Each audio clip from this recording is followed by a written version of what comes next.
চুমুকে। সুপ্রিয় দর্শক, আজকে আমাদের মাঝে উপস্থিত রয়েছেন কম্পোজার, গিটার বাদক ও ইভেন্ট অর্গানাইজার মাহফুজ আলম শাহিন। শুভ সকাল, কেমন আছেন? অনেক ভালো আছি, শুভ সকাল আপনাকেও। জি, অনেক ধন্যবাদ। এটিএন পরিবারের সাথে আরো ভালো লাগছে। জি, আপনাকে পেয়ে আমরাও অনেক বেশি খুশি যে সুন্দর কিছু গান শুনতে পারবে এবং সেই সাথে অনেক আলোচনা হবে। 90 দশকে বা 90s-এ গিটার তরুণ যারা ছিলেন বা গিটার পাগল যারা ছিলেন, সেখানে আপনি গিটার বাদক হয়েছিলেন। কাহিনীটা কি এবং শুরুটা কিভাবে হয়েছিল? কাহিনীটা আসলে আমি যখন ক্লাস 8-এ পড়ি তখনই আমার গিটার প্রতি একটা ঝোঁক ছিল। আর আমাদের পারিবারিকভাবে আমার সেজ ভাই গান করতো। আচ্ছা। ওনার নাম জাকির হোসেন।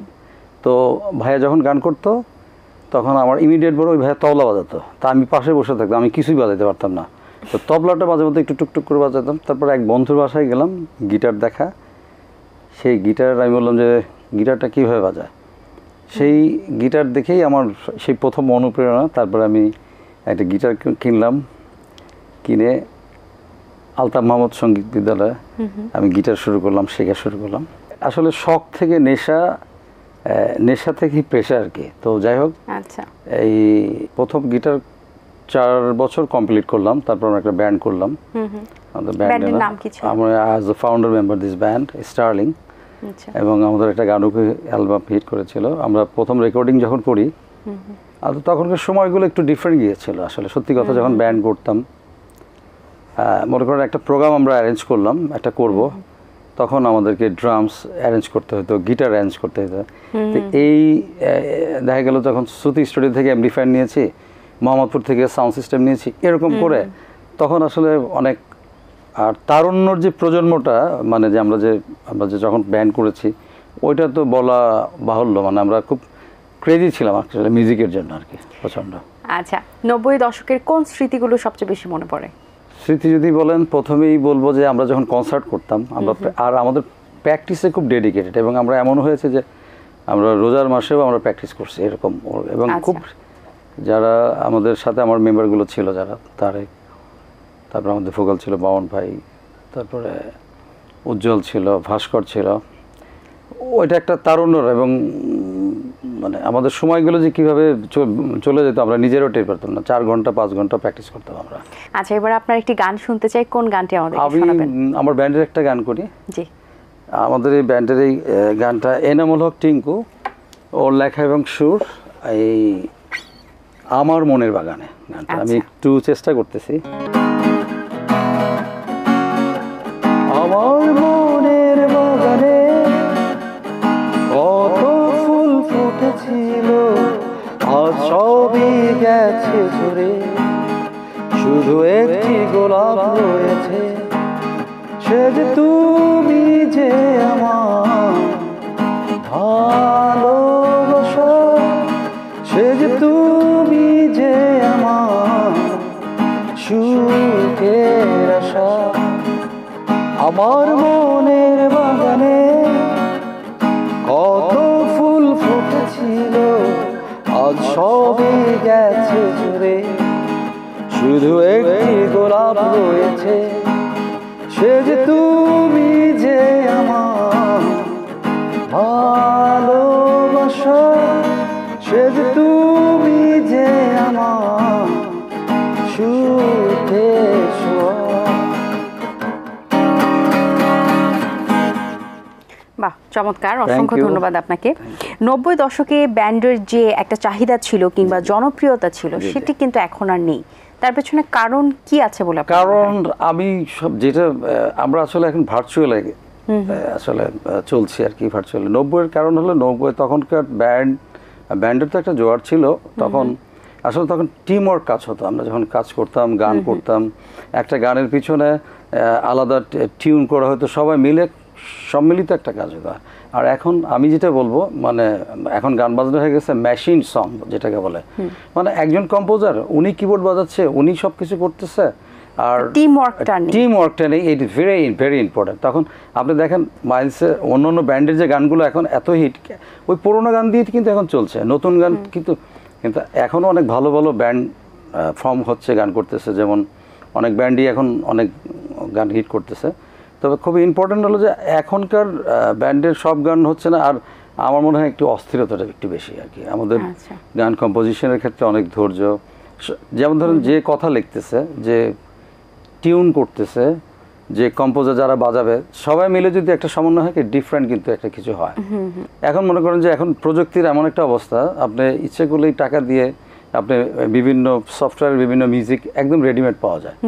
তা এখনকার ছেলেদের ভিতরে একটা জিনিস আমার খুব খুব খারাপ লাগে, আসলে শর্টকাট, খুব সব কিছুর ভিতরে একটা শর্টকাট। মানে আমি যেমন ধরেন, আমি নিজে কম্পোজার, আমি যখন স্টুডিও ওয়ার্ক শুরু করছি 2015 থেকে, আমি কিন্তু নিজে বেস গিটার বাজাচ্ছি, নিজে গিটার বাজাচ্ছি, কিবোর্ড বাজাচ্ছি, কিন্তু আমাকে আলাদা আলাদা ইন্ডিভিজুয়াল প্লে করতেছে। কিন্তু আমাদের এখন যে কাজগুলো হচ্ছে কিবোর্ড বেস আর কর্ডিংয়ে আমাদের খুব খুব প্রবলেম, কর্ডিংয়ে খুব কাছে আমরা মানে খুব একটা ডেভেলপ করতে পারিনি। আমার যেটা মনে হয় সব কিছু মিলে মানে এই যে প্রযুক্তি, এইটাও একটা দায়ী। এটা তার মানে কি আমরা এগিয়ে চলবো না? হ্যাঁ, অবশ্যই এগিয়ে চলবো, কিন্তু টিম ওয়ার্কটা একটু কমে গেছে আমার যেটা মনে হয়। আচ্ছা, সেই ব্যান্ডের পর কিন্তু এখন আপনি সোলোতে এসেছেন, পরবর্তীতে জার্নিটা কেমন ছিল? পরবর্তী জার্নি কি, আমি যখন আমার এই পর্যন্ত দেশের বাইরেও যাওয়া হয়েছে, আমি যখন দেখলাম যে না, আমার মিউজিকটা আমি প্রফেশনালি আমি বিজি যখন হয়ে গেলাম, তখন ব্যান্ড ছেড়ে দিতে বাধ্য হলাম, কারণ সলো সঙ্গীতগুলো বেড়ে গেল। তখন ব্যান্ডের সাথে একটু ক্লাস, তখন আমি বললাম যে আমাকে লিভ দাও, আমি আমার সলো ক্যারিয়ার গড়তে চাই। সেখান থেকেই সলো ক্যারিয়ার গড়া, এবং এই মুহূর্তে যাদের কৃতজ্ঞতা প্রকাশ করছি আমি, মুনতাকিম চৌধুরী নাইস ভাই, ওনার আমি বিটিভিতে অ্যানালিস্টেড 2000, আচ্ছা, এবং 2002 থেকে কাজ করছি বিভিন্ন বাংলাদেশের স্বনামধন্য সব কম্পোজারের সাথে কাজ করা হয়েছে। এটা আমি বলবো যে আমার অনেকটা সৌভাগ্য। আর একটা কথা, আমি বাংলাদেশ টেলিভিশন, বাংলাদেশ শিল্পকলা একাডেমি এবং বেতারে আমি একজন নিয়মিত গিটার বাদক।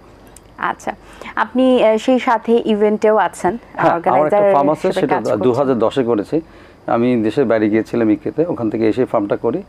এটা প্রফেশনালি প্রায় 14 বছর ধরে ফার্মটা করতেছে। আমি অনেক বড় বড় কোম্পানির ইভেন্টগুলো, কালচারালটাই শুধু আমি করি, সাউন্ড, লাইট, এলইডি, আর্টিস্ট, এবং কিছু বড় বড় কোম্পানির যে ইভেন্টগুলো হয়, মিউজিক্যাল শোগুলো হয় ইয়ারলি, শীতের প্রধানই বেশি হয় পিকনিক, এই প্রোগ্রামগুলো অ্যারেঞ্জ করি আর কি। আচ্ছা, ইভেন্ট নিয়ে কাজ করার ইচ্ছেটা কিভাবে আসলো? এটাই ইচ্ছে কি, যখন একজন গিটার বাদক যখন বিভিন্ন স্টেজে যায়, তখন প্রোগ্রাম শেষ করে অনেকেই তখন নাম্বার চায়, যে আচ্ছা আপনাদের প্রোগ্রামটা ভালো হলো, কোন নাম্বার আছে তখন থেকে।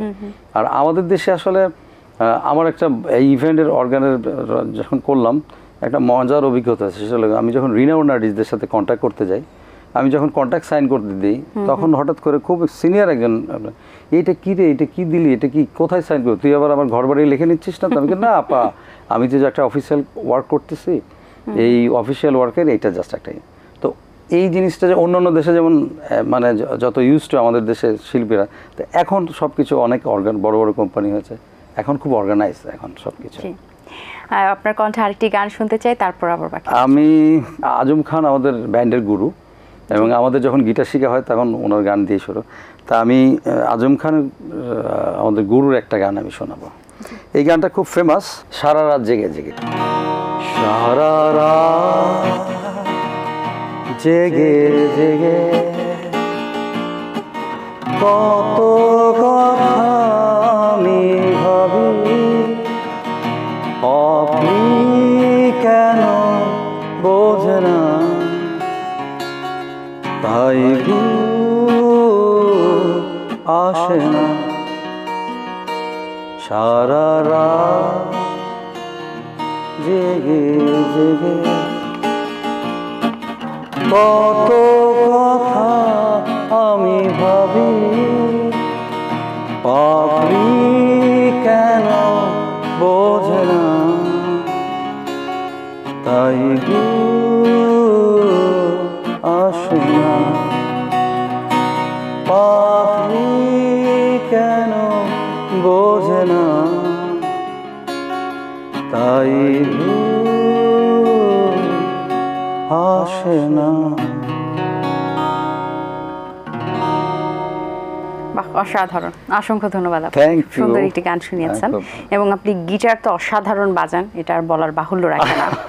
আচ্ছা, বর্তমানে আমি চেষ্টা করি, আসলে আমি বাজাতে পারি কিনা আমার মাঝে মধ্যে মনে হয় যে আমি যখন অনেকের প্লেইং দেখি, আমার মনে হয় যে আমি কিছুই বাজাতে পারি না। এটাই তো শিল্পীর বড় গুণ, আসলে যখনই তারা ভালো করেন তখনও মনে হয় যে আমি কিছুই জানি না। যেমন বাচ্চু ভাই একটা কথা বলছিলেন যে উনি অনেক বড় মাপের, উনি বলছিলেন যে আমি সাগরের পারে, একটা সাগরের পাশে শুধু একটা বালিকোনা আমি খুঁজতেছি, আমি আমি আমি কিছু পাই না। উনি আরও অনেক বড় মনের একজন মানুষ ছিলেন এবং আমার খুব প্রিয় একজন ব্যক্তিত্ব। এত অল্প সময় উনি চলে গেলেন আমাদের মিউজিক ইন্ডাস্ট্রি। আমরা আসলে বাচ্চু ভাই যেখানে থাকবেন ভালো থাকবেন এই কামনা করছি। অবশ্যই। বর্তমানে কম্পোজিশন নিয়ে ব্যস্ত সময় পার করছেন, কোন কাজগুলো করা হয়েছে? এখন আমি রবীন্দ্রসঙ্গীতের কাজ করলাম বদ্রিনিসা ডালিয়া, উনি বাংলাদেশ টেলিভিশন একজন সিনিয়র আর্টিস্ট। আচ্ছা, ওনার দুইটা আমারও পথ চলাতে আনন্দ আর আমারও পড়ানো চায়, দুইটা গানের কম্পোজিশন করলাম। ওনার মৌলিক দুইটা গান করেছি। তো কেমন হয়েছে কাজগুলো? কাজগুলো আসলে তো আমি নিজেরটা কি বলবো, এটা সামনে আসতেছে দর্শকদের। তবে আমার গানগুলো যাদেরকে শুনিয়েছি বললো যে, এবং সবচেয়ে মজার ঘটনা, আমি আমার এই পথ চা একজনকে শোনার পরে উনি একজন ভোকাল, তো উনি বললো যে ভাইয়া এই গানটা ভালো হয়েছে, আমাকেও দুইটা গান করে দেন। তো আমি আমিনুর রশিদ নাহিদ নামে আরেকজন ভদ্রলোক, ওনার দুইটা গান, এখন 6টা গানের কম্পোজিশন নিয়ে আমি খুব ব্যস্ত আছি। আচ্ছা, 6টা গান। হ্যাঁ, আর কাভার সং আমি অনেক করেছি এর আগে। আমার ডাক্তার শম্পা, উনি দেশের বাইরে থেকে, ওগুলো তো আছেই আর কি। আচ্ছা, চেষ্টা করি আর কি। গিটার বাদক হিসেবে নতুন প্রজন্মদের মধ্যে কেমন দেখছেন, তারা কেমন করছে? নতুন প্রজন্ম অবশ্যই ভালো করছে। এটার ভিতরে যারা ডেডিকেটেড তাদের বলবো, আমার একটা ছোট নতুন প্রজন্মের ভিতরে অনেকেই ভালো বাজাচ্ছে, কিন্তু একটা টিপস খুব ইম্পর্টেন্ট, মানে গিটারটা আসলে কি, যারা গিটার বাদক হবে ধৈর্যটা খুব প্রয়োজন। এখন আমার যে মনে হয় যেমন এখন ছেলে মেয়েদের ভিতরে ধৈর্যটা নাই, আর সবাই খুব মনে করে যে ইউটিউব দেখেই শেখা যায়, কিন্তু না, ইউটিউব দেখে কিন্তু ওইভাবে শেখা যাবে না। হাতে খড়ি একজন বেসিক একজন, সেটা স্কুল হোক বা কোনো টিচারের কাছে যদি ইন্ডিভিজুয়াল শিখতে পারে, ইটস ভেরি ইম্পর্টেন্ট। এবং আমার খুব সাজেশন, যারা গিটার শিখবে তারা যদি একটু ধৈর্য নিয়ে শিখতে পারে অনেক ভালো করবে, এবং অবশ্যই ফোকাসটা ধরে রাখতে হবে যে আমি কি করতে চাই। আসলে মানে গিটারটা আসলে অন্য ইনস্ট্রুমেন্ট থেকে একটু টাফ, মানে অনেকে কিন্তু এটা ফ্যাশনেবল হিসেবে মনে করছেন, কিন্তু আসলে বিষয়টি সেটা না। এটা বাই প্রফেশনালি বা সিরিয়াসলি নিয়ে কাজ করাটা উচিত। আর প্রফেশনে যারা আসবে তাদেরকে বলবো যে মানে সেভাবে শিখে আসতে হবে, খুব ইম্পর্টেন্ট। কারণ এখন একটা ছেলে সেরকম ভালো বাজাতে না পারলে, সেরকম ডেডিকেটেড হয়ে না আসলে, সে ইন্ডাস্ট্রিতে এসে টিকতে পারবে না। জি, আপনাকে অসংখ্য ধন্যবাদ, খুব ভালো লেগেছে আপনার সাথে কথা বলে, বেশ সুন্দর কিছু গান শুনিয়েছেন। অনেক শুভকামনা, ভালো থাকবেন সবসময়। আপনাকেও ধন্যবাদ, এটিএন বাংলা ধন্যবাদ। চায়ের চুমুকের অনুষ্ঠান খুব ভালো লাগলো এখানে আসতে পেরে, আর এটিএন বাংলা আমার খুব পছন্দের একটা চ্যানেল।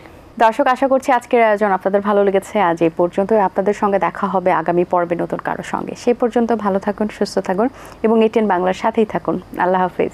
দিন আসে দিন যায়, সময়টা চলে যায়, তবু আছি এই বেশ ভালো।